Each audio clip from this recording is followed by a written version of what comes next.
It'll carry 2 astronauts to the International Space Station. That's been done many times before. What's different this time around is how they'll get there. They'll be launching from American soil for the first time since 2011. They'll be launching in a newly designed spacecraft for the first time since 1981. And they'll be launching aboard a SpaceX capsule for the first time ever. SpaceX is a private company that has received billions of dollars from NASA. It's been able to carry out space missions much less expensively than the U.S. government agency. The SpaceX capsule is named the Crew Dragon, and if everything goes according to schedule, May 27th will be the first time it carries people into orbit.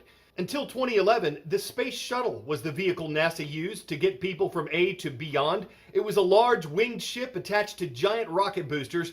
The Crew Dragon looks more like the Russian Soyuz capsule that's been used to launch NASA's astronauts since the Space Shuttle program shut down.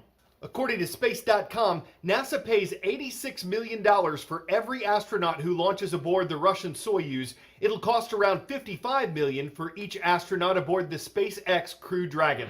This is AP News Minute. The United Nations is now calling for $6.7 billion to fight the coronavirus in the world's poorest nations. The UN's humanitarian chief says there's evidence of food supplies running short in poverty-stricken countries. The Centers for Disease Control and Prevention put together documents to guide local officials reopening the country.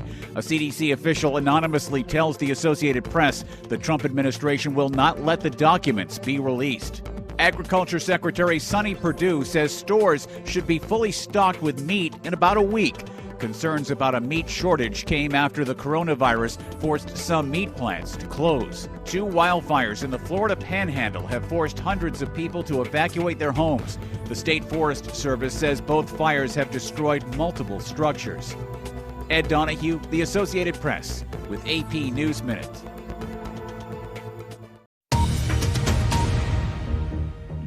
This is BBC World News. I'm David Eads, and these are the headlines.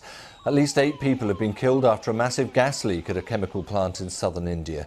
Hundreds more were taken to hospital. The leak spread several kilometres from the factory.